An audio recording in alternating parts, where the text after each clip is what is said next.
Hello and welcome to Great Britain in Focus. I'm James McCullough. And I'm Pascal Mary Rakovich. In this first piece, Kevin Turley interviews Dr Joanna Bullivant, musicology lecturer at Oxford University, on the life and times of British composer Edward Elgar. Well loved, particularly in Britain, for his many masterpieces, such as Pomp and Circumstance, Elgar's Catholic faith was less known, but poignantly conveyed, for example, in his Dream of Gerontius, which is based on a poem by Cardinal Newman relating the journey of a man through purgatory to paradise. Joanna explores Elgar's complex and less well-known background, which may have shaped his music. So, is his music to be remembered as part of the prevailing imperialist landscape of the time, or as being shaped by Elgar's Catholicism? Let's find out.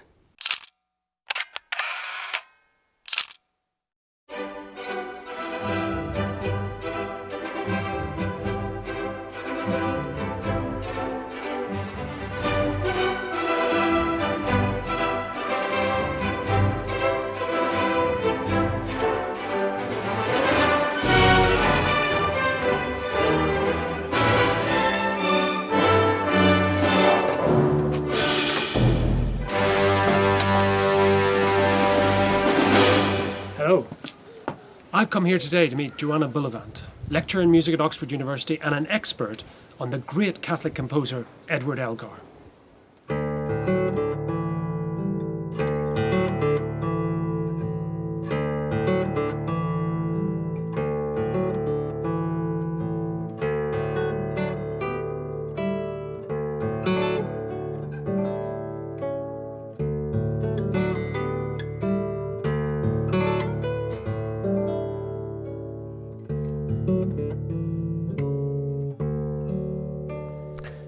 So, Joanna, tell me about Elgar.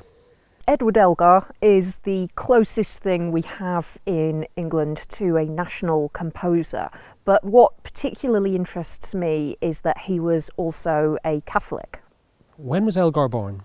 So he's born in 1857 and he comes from very humble origins. He's born in a cottage in Lower Broadheath, which is near to Worcester, and Worcester is to the west of England. It's near the Welsh border to these very beautiful hills called the Malverns, which meant a lot to Elgar, and really close to sort of just south of Birmingham, so really in the middle and to the west in England. So would it be fair to say that he was very much provincial? It was a provincial upbringing? Yes, absolutely. So yes, he's not from London. He only actually lives there for quite a short period in his life, and that was a significant barrier really to national success, to prominence, and also the fact that in this time, the end of the 19th century, when Britain is very class-driven, class is incredibly important, and he is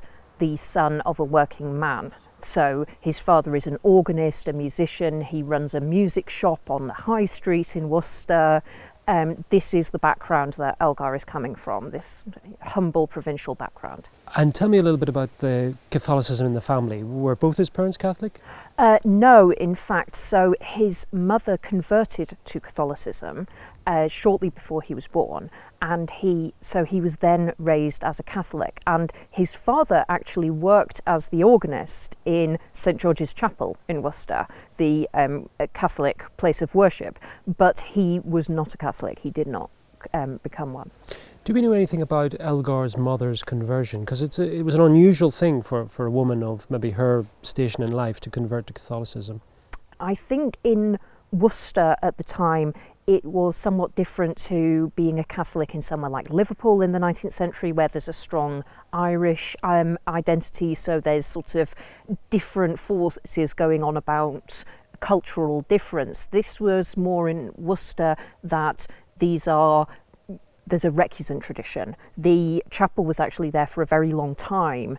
Up to that point, it was a Jesuit mission, and so there's a different dynamic going on to Catholicism in Worcester.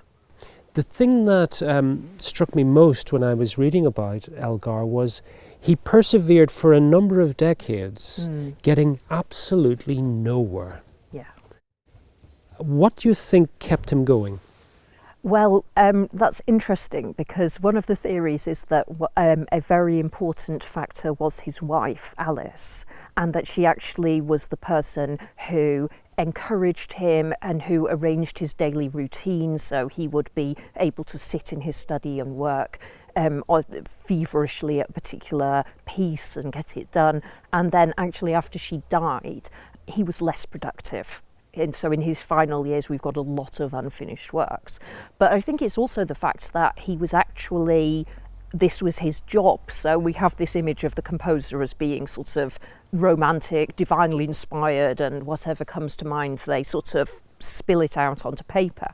And in fact, one thing we know about Elgar is that he has all of these different sketches and bits of melody that he's using, and then the next commission comes along and he's like, right, I'm going to use this, this and this. So I've got this sketch material and I'm going to put it to use. So, and then I think apart from that also, there was this real hunger to be accepted, to make his name, to pursue that path. And so, but it really was a colossal effort. And originally, you know, he started his musical career having been a solicitor's clerk briefly in Worcester, and so he was a violinist at the Three Choirs Festival, he worked at St George's Chapel, so he did these kinds of things in Worcester. He went to try and make it in London and he wasn't able to do that. He didn't break through.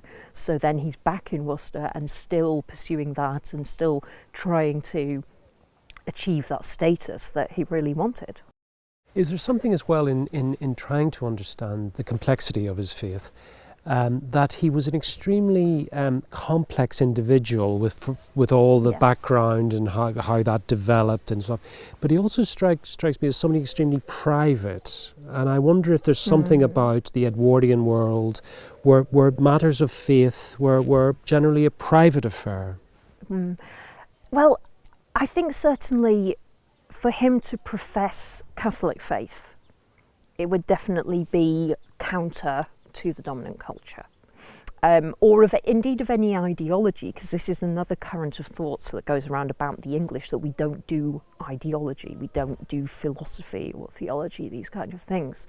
So I think that's part of it. I think he also has genuine doubts, and he has this, I think, he's such a complex person, as you say, that he's got this great sensitivity. He's also got this kind of, like I said, this sort of joking, this enigmatic, this posing crossword puzzles that he almost likes to wrong-foot us, that he keeps us hidden. He won't give you a straight answer. He won't tell you what the enigma is in the enigma variations. So there's very much, this is part of it, that he just sort of remains just out of grasp.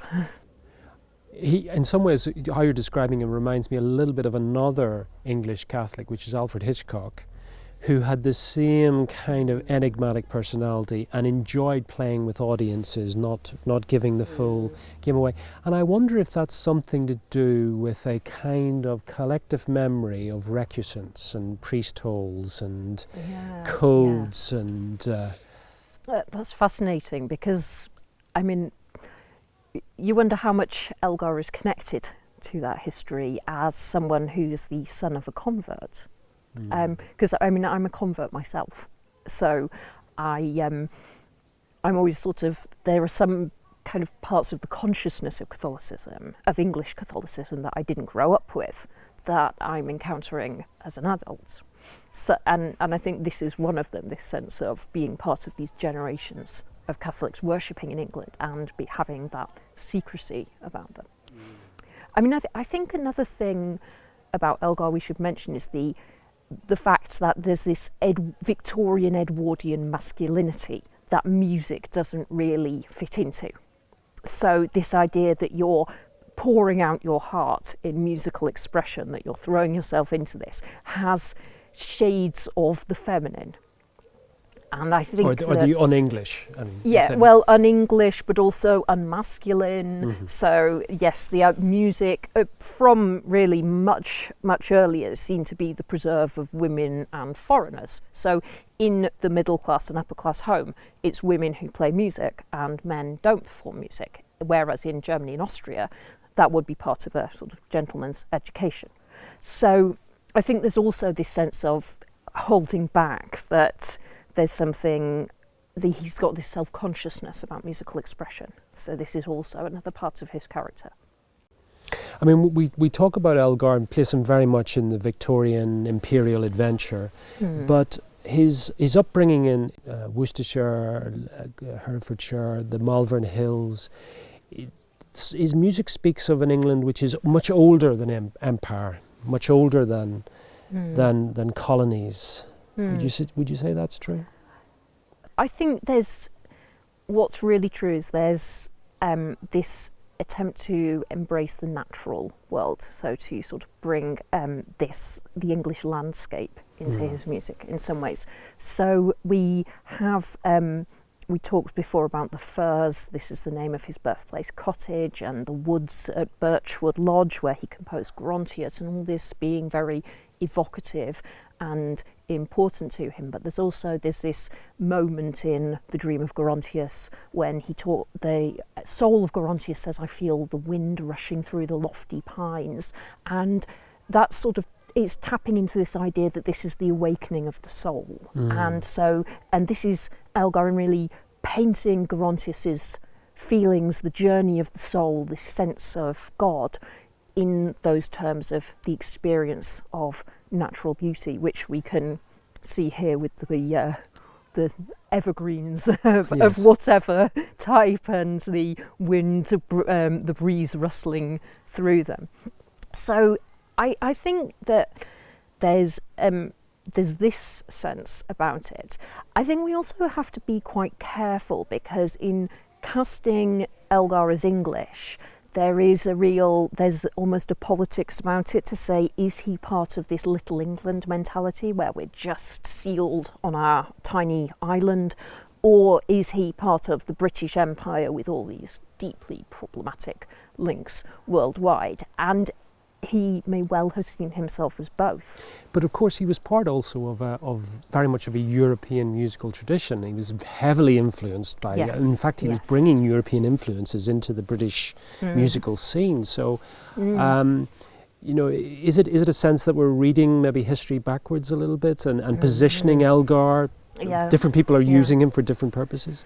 I think that's always unavoidable, because we always tell our own stories, but I think that does tend to be something as well, that there's different times when we're trying to say there's this distinctly English musical tradition, and when in fact there's always this really deep connection to what's going on the continent, and I think it comes out in a work like Gerontius in some ways, because you have this Wagnerian musical technique, you have this use of leitmotif technique, and also, I mean, for me, this sort of what's often called the mystical quality, but this sort of shimmering quality is palpable, and that seems to me to be quite un-English in many ways.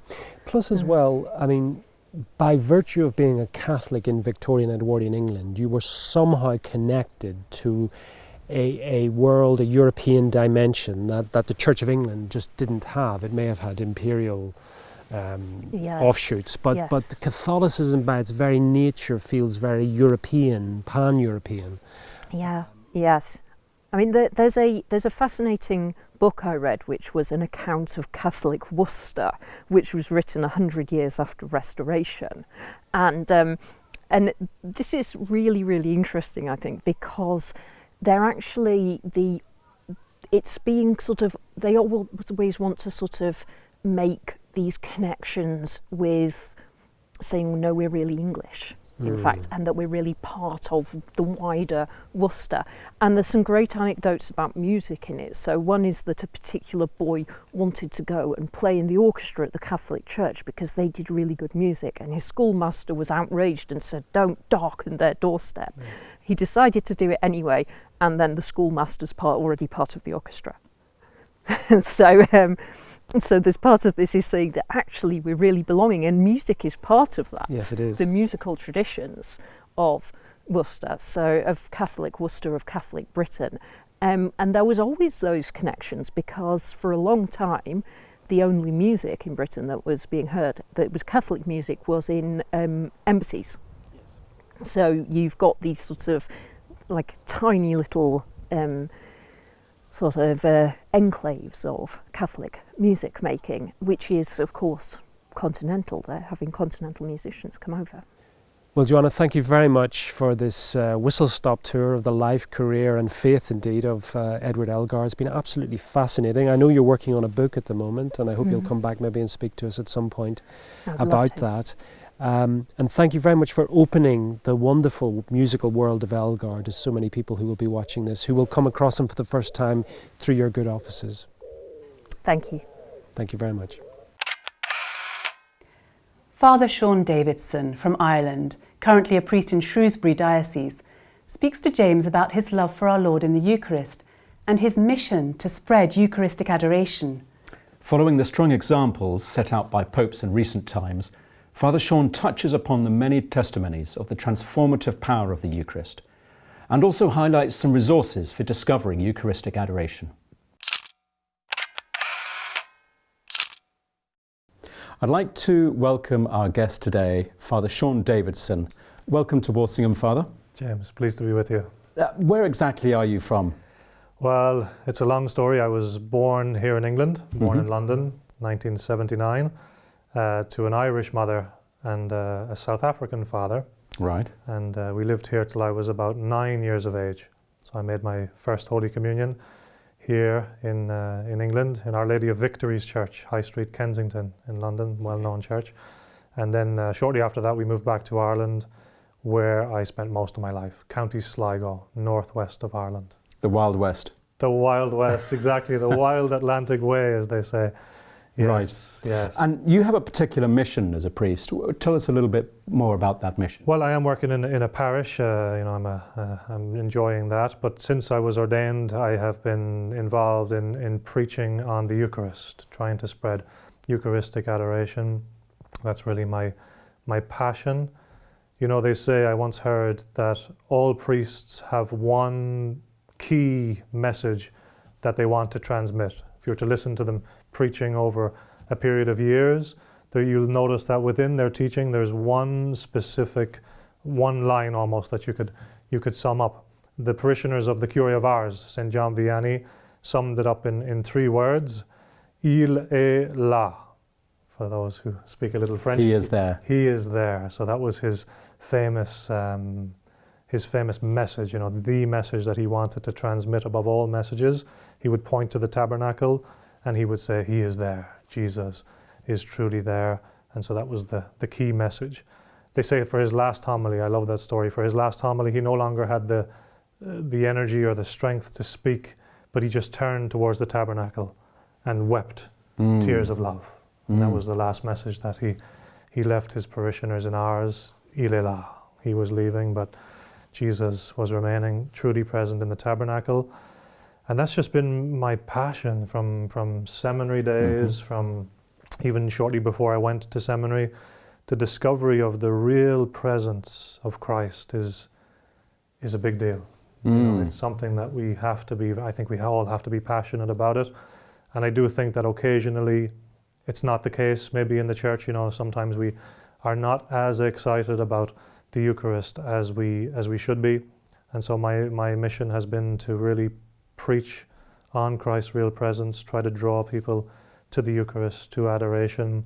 I've been given a lot of retreats. We call them Eucharistic retreats, focused on trying to lead people into a silent encounter with Christ in the Eucharist. Yes. I've been preaching a lot of parish missions, talks, conferences, but I find that my theme is almost always rooted in the Eucharist. I can't get away from that. Right. The joy of having Christ alive, risen Lord, really present with us in the tabernacle is such an extraordinary gift. And so that's the gift that I would hope to transmit throughout the course of my whatever years the Lord gives me as a priest. Right. It seems to be a topic of our times increasingly, and Pope Francis made it a major focus in his first encyclical. He did. He spoke about it, yes, yeah. And also Pope Benedict said that adoration is not a luxury, it's a priority. That's right, yeah, famous quotation from Pope Benedict. Probably since forever, but I've been studying the more recent popes, from Paul VI right through to Pope Francis. You see this kind of golden thread of the Eucharist running through all of their teachings and also their lives, their examples. Pope Francis is an extraordinary example of Eucharistic love. He received it as a child. His grandmother had this love for the Blessed Sacrament, passed it on to him, and to this day, I forget what age he is now, but he's not young. He rises at between 4 and 4:30 every morning. Really? Without an alarm clock. He's got that old tradition of Jesuit discipline, and he spends a couple of hours, is what they say, before the Blessed Sacrament in silent adoration, meditating on the scriptures, for the day, so that he'll have something to preach and just enjoy in that peace before the Lord. So their example, Pope John Paul, Pope Benedict, Pope Paul VI, they've all given the example of Eucharistic love and the clear teaching of the need for adoration. And that quote that you mentioned from Pope Benedict, I think sums it up. It's not a luxury, so it's not some devotion that we can maybe have as an option in our parishes. Some parishes just have a few minutes here, maybe a few minutes there. It's not that. What Pope Benedict was saying, it should be a priority. So Eucharistic adoration is a means of unleashing God's grace. I like that expression. Yes. Is there? Can you think of any testimonies from various people who you've encountered? Lots of testimonies. Anything in particular that might touch our viewers? So I like that word unleash. I think it unleashes power. That the Lord, His power is there. He's the risen Lord. So it's truly there, but His power is not released unless somebody goes before Him. Right. So even in the Gospels, He doesn't work miracles if He doesn't find faith. Sure. We have it in the Gospel of Mark. He goes to Nazareth. It says mysteriously He could do no miracles there because He found no faith. Right. Yeah. Obviously no defect in His power. He can do as He wishes, but he set up a sort of law that if He didn't find faith, he wouldn't work the wonders that He wanted to work.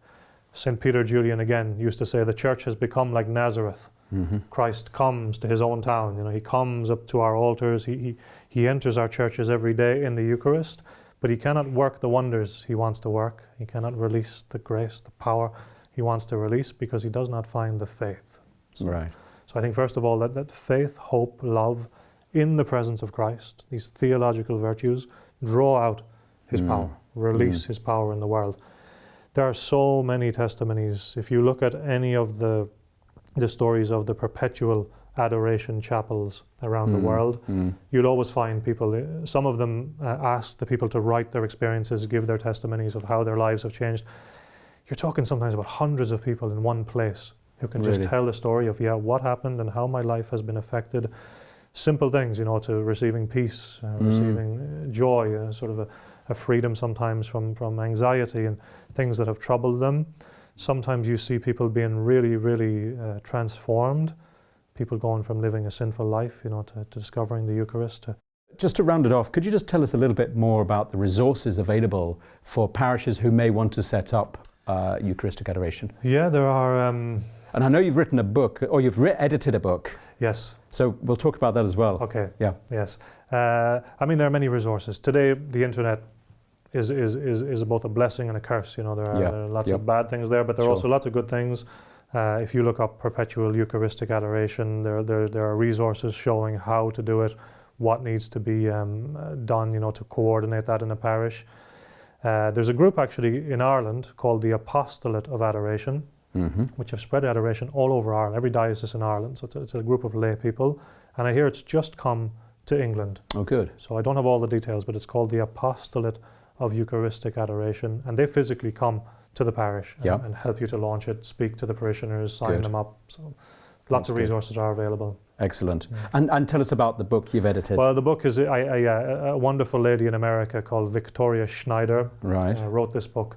It's called the Bishop of the Abandoned Tabernacle. Right. It's about a new saint, a saint that's not very well known, canonized just a few years ago, called Saint Manuel Gonzalez, and they call him the Bishop of the Abandoned Tabernacle, or the Apostle of the Abandoned Tabernacle.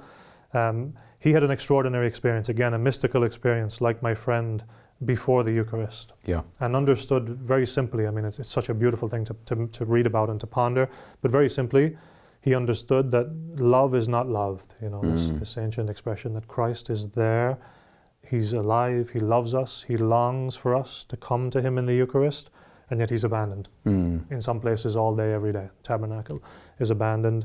Manuel came across a tabernacle that was abandoned, neglected, covered in dust, just a total lack of respect for the Lord's presence.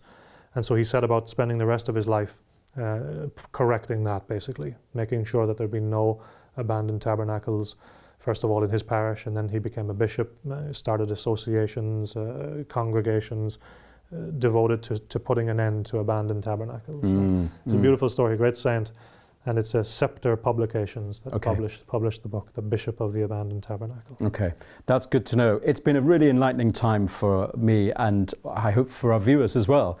So, Father Sean, thank you very much for your time, and we wish you every blessing in your mission. Thank you, James. Time flies when you're having fun.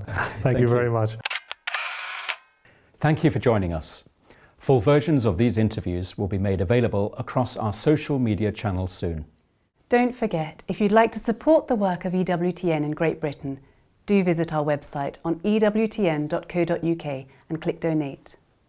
Do join us next time. Until then, goodbye and God bless.